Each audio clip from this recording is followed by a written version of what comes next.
Ketika Nuh alaihi salatu wassalam berdoa kepada Allah subhanahu wa ta'ala, la tadar alal ardi minal kafirina dayyara. Ya Rabb, jangan kau sisakan satu jiwa pun dari orang-orang kafir, melainkan kau binasakan. Maka setelah kemudian datang tufan dan banjir bandang yang menyatukan air langit dan bumi, maka tidak ada satupun jiwa yang tersisa hidup kecuali mati. Kecuali Nuh dan beberapa orang yang ada di perahunya. Ketika Allah subhanahu wa ta'ala selamatkan Nuh, kemudian disandarkan di bukit Judi Irak selama 1 bulan, kemudian turun, maka beranak pinaklah Nuh dan keturunannya, sehingga manusia kembali mentauhidkan Allah. Tidak ada yang menyekutukan Allah subhanahu wa ta'ala, karena orang-orang dari kaum Nuh yang menyekutukan Allah sudah Allah binasakan. Akhirnya zaman pun terus berlalu. Semakin banyaklah keturunan Syam, keturunan Ham, dan keturunan Yafis, putra-putra Nuh alaihi salatu wassalam. Setelah generasi meninggal, generasi pertama meninggal dunia, mereka di atas tauhid. Kemudian generasi kedua juga sama.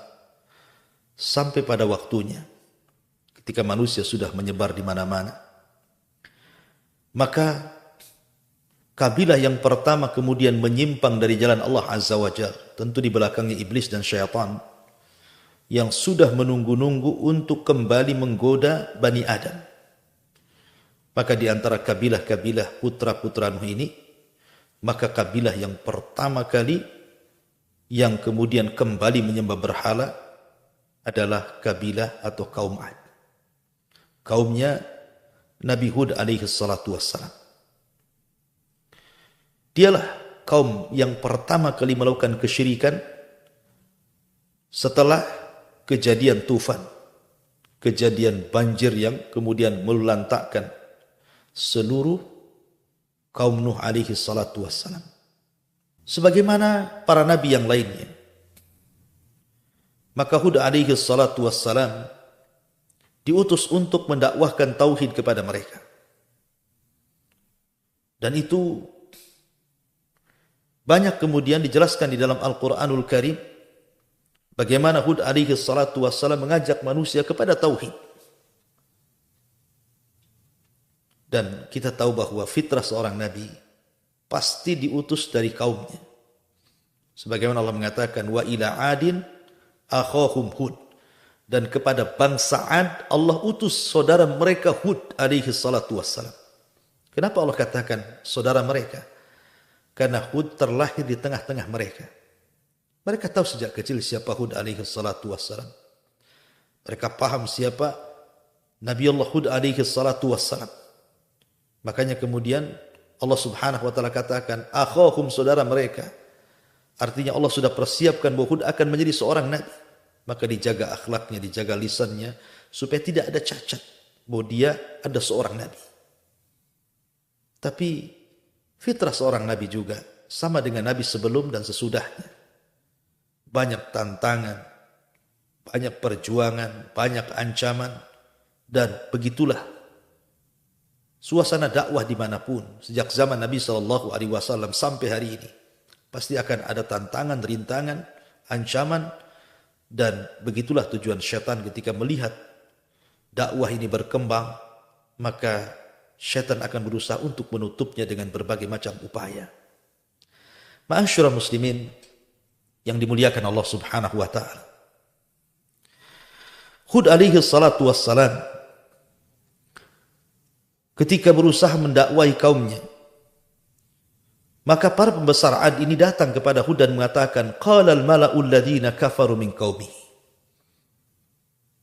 Berkata para pembesar orang-orang kafir dari kaumnya Hud alaihi salatu wassalam, inna lanaraka fi safahatin wa inna lanadhunnuka minal kadhibin.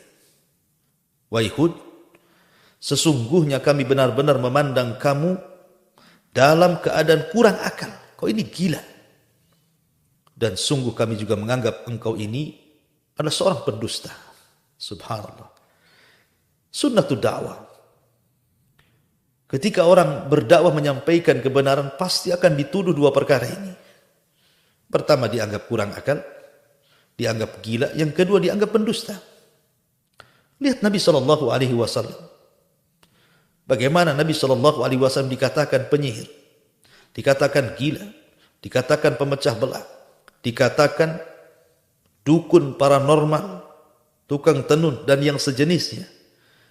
Itulah lakab-lakab yang kemudian diberikan kepada para nabi dan rasul dan kepada siapapun yang mendakwahkan dakwahnya para nabi dan rasul. Tidak lepas daripada tuduhan ini. Tuduhan bahwa kita ini disebut radikal, disebut keras, dan begitu seterusnya, supaya orang lari dari kita. Ya. Tetapi Hud alaihi salatu wassalam ini orang yang lembut. Dia tidak membantah dengan cara keras, tidak mencaci dan memaki balik. Justru dia mengatakan, qala ya qaumi laisa bi safaha walakinni rasulun min rabbil alamin. Wahai kaumku, aku ini tidak kekurangan akal, sama sekali akalku sehat. Aku tidak gila. Sama sekali aku waras. Tetapi aku ini utusan dari Allah Subhanahu wa taala, Rabb semesta alam. Uballigukum risalati Rabbi wa ana lakum nasihun amin. Saya hanya menyampaikan risalah Allah kepada kalian, karena saya ini hanya pemberi nasihat yang terpercaya, yang jujur, yang amanah. Ya. Jadi bagaimana dakwanya Hud? Dengan lembutnya dia membalas perkataan kaumnya. Ma'asyiral muslimin yang dimuliakan Allah Azza wa Jalla. Bahkan dalam ayat yang lain, Hud mengatakan, inni lakum rasulun amin. Fattaqullaha wa ati'un wa ma as'alukum alaihi min ajrin in ajriya illa 'ala Allah. Sesungguhnya aku adalah rasul yang dapat dipercaya bagi kalian.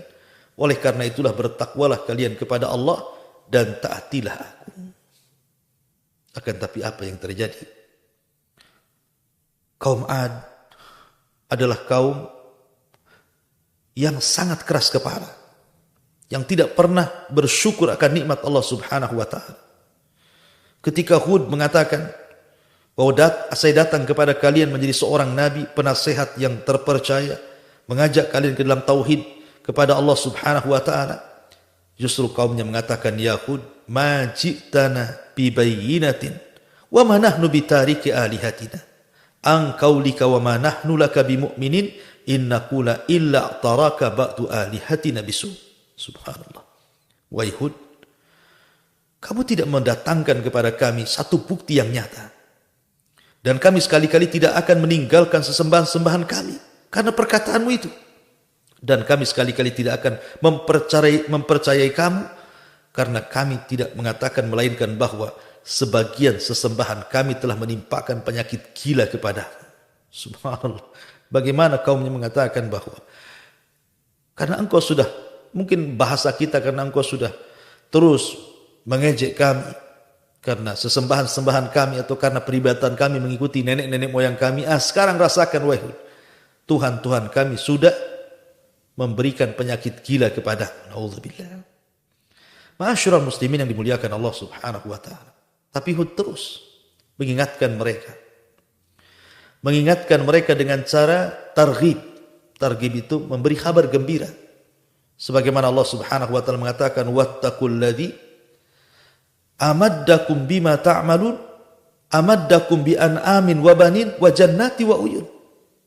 Kata Hud, bertakwalah kalian kepada Allah. Kalau kalian mau bertakwa, mau mengikuti agamaku, mau meninggalkan Tuhan-Tuhan kalian, kata Hud, dan kalian mau bertobat kepada Allah Subhanahu wa taala, maka Allah akan anugerahkan kepada kalian apa itu? Amaddakum bi an'amin wa banin. Tentu kalian akan diberikan banyak keturunan, banyak hewan-hewan ternak, dan juga wa jannati wa uyun, kebun-kebun yang indah dan mata air yang akan mengalir, yang senantiasa akan bermanfaat untuk kalian. Dijanjikan oleh Hud. Artinya kalau kalian wahai bangsa Ad meninggalkan Tuhan kalian, mengikuti dakwahku, mentauhidkan Allah Azza wa Jalla, maka Allah akan tambah banyak rizki kepada kalian. Binatang ternak, anak-anak, pohon-pohon, tumbuh-tumbuhan, hutan-hutan, kebun-kebun, bahkan mata air, sumber-sumber, sungai-sungai. lautan dan begitu seterusnya. Akan tapi apa yang terjadi? Mereka diingatkan pun tidak mau kembali kepada Allah Subhanahu wa taala. Yang ada kemudian mereka berusaha untuk menghalang-halangi dakwah Hud alaihi salatu wassalam. Ma'asyiral muslimin yang dimuliakan Allah Azza wa Jalla, apalagi Al-Quran menyebutkan bahwa kaum Ad ini tidak percaya. Tidak percaya dengan adanya kebangkitan. Mereka menganggap bahwa setelah mereka mati, ya sudah, mati saja. Tidak mungkin dibangkitkan lagi. Dan itu perkataan mereka. Bahwa mereka itu menganggap bahwa hidup mati mereka itu hanya karena waktu saja. Bukan karena Allah Subhanahu wa ta'ala. Tidak, itu hanya waktu saja. Soal mati, soal hidup itu urusan waktu. Artinya bahwa sudah sedemikian keyakinan orang-orang Ad ini alaihi salatu wassalam. Akhirnya ketika mereka mengolok-olok Hud alaihi salatu wassalam sampai yang lebih parah, mengolok-oloknya itu sampai meminta kepada Hud agar segera didatangkan azab. Bayangkan. Ya. Qalu ajitana lina'budallaha wahdahu wa nadhara ma kana ya'budu abauna fa'tina bima ta'iduna in kunta minas sadiqin. Maka wahai Hud, jika memang kau benar apa yang kau janjikan kepada kami, fa'tina bima ta'iduna, maka datangkanlah azab yang engkau selalu ancam kepada kami, in kunta minas sadiqin, jika engkau memang benar orang-orang yang jujur bahwa azab itu akan turun kepada kami gara-gara kami nolak dakwahmu. Subhanallah. Mereka merasa aman dari azab Allah Subhanahu wa ta'ala. Padahal tidak boleh kita merasa aman dari azab Allah. Karena bagaimanapun azab Allah itu sekonyong-konyong bisa saja datang kepada kita. Tapi mereka merasa sombong. Akhirnya apa yang terjadi? Allah Subhanahu wa ta'ala timpakan kepada mereka kekeringan yang luar biasa. Kata Ibnu Ishaq bahwa kekeringan yang dialami kaum Ad itu sampai 3 tahun. Menghancurkan ladang-ladang, menghancurkan sawah-sawah, menghancurkan kebun-kebun, mewafatkan ternak-ternak. Akhirnya mereka pun kelaparan. Ketika mereka merasakan azab pertama berupa kekeringan, maka orang-orang pilihan mereka, 70 orang pilihan mereka, sebagaimana kebiasaan orang-orang Ad, apabila susah mereka akan datang ke haram. Akan datang ke haram berbunajat kepada Allah Azza wa Jalla di haram supaya Allah turunkan hujan kepada mereka. Berangkat orang pilihan di ke haram. Sampai di haram justru mereka malah mabuk-mabuk, main perempuan dan begitu seterusnya, sampai ketika diingatkan baru mereka sadar, barulah kemudian mereka berdoa di haram. Apa jalan keluarnya? Bagaimana cara penyelesaiannya? Bagaimana caranya supaya terjadi hujan lagi? Setelah mereka ikhlas berdoa, tiba-tiba ada suara dari balik awan. Dan mengatakan bahwa aku memberikan kalian 3 pilihan. Akan kukirimkan 3 awan. 1 awan berwarna putih, 1 awan berwarna merah, dan 1 awan berwarna hitam pekat. Tinggal milih. Akhirnya serempaklah 7 orang pilihan mengatakan, kami menginginkan awan hitam. Karena alasannya awan hitam itu banyak isi airnya, hujannya bisa lebat, itu menurut mereka. Maka setelah itu mereka pulang sampai di Yaman. Rupanya betul Allah Subhanahu wa ta'ala kirimkan awan. Kirimkan awan sesuai dengan permintaan mereka, awan yang sangat hitam pekat. Dan Allah Subhanahu wa ta'ala gambarkan dalam Al-Quran, falamma ra'awhu 'aridan mustaqbila awdiyatihim qalu hadza 'aridun mumtiruna bal huwa mastajaltum bih rihun fiha 'adzabun alim tudammiru kulla syai'in bi amri rabbiha fa asbahu la yura illa masakinahum. Maka ketika mereka melihat awan pekat hitam itu menuju lembah-lembah mereka, kebun-kebun mereka, ladang-ladang mereka, dan sebelumnya mereka mengalami paceklik panas yang luar biasa. Setiap hari berkeringat. Panas setiap hari bertambah. Akhirnya kemudian mereka pun ingin mencari dingin supaya terhindar dari panas. kemudian juga ingin mencari hujan supaya ladang-ladang mereka terhujani dan bisa hidup kembali. Ketika datang awan menutupi lembah-lembah mereka, semua kaum Ad keluar ingin berada di bawah awan itu. Mereka tidak sadar kalau awan itu adalah azab Allah Subhanahu wa taala. Makanya Allah mengatakan, "Falamma ra'awhu 'aridan mustaqbila awdiyatihim." Maka ketika mereka melihat azab itu berupa awan yang menuju lembah-lembah mereka, berkatalah mereka, "Hadza 'aridun mumtiruna." Apa katanya? Inilah awan yang akan menurunkan hujan kepada kami. Tapi Allah katakan, "Bal huwa masta'jaltum bih. Rihun fiha adzabun alim." Tapi Allah mengatakan bukan.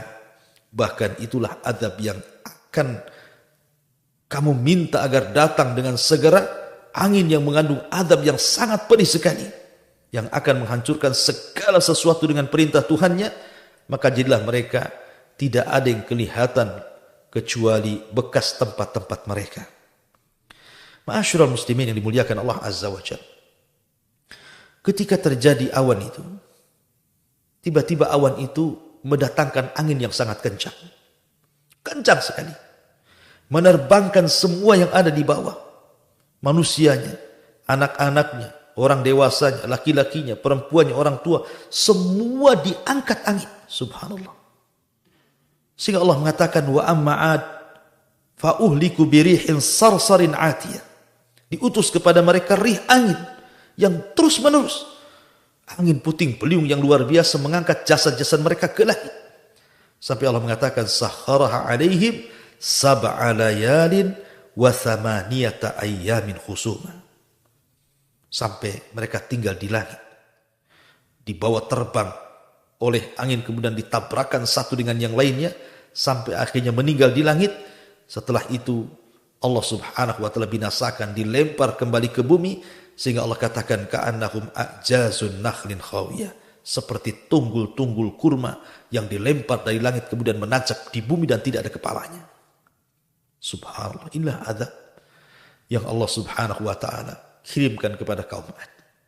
Kaum yang sangat kufur kepada Allah Subhanahu wa taala. Adapun Nabi Hud alaihi salatu wassalam, maka Allah Subhanahu wa taala selamatkan dengan para pengikut yang beriman.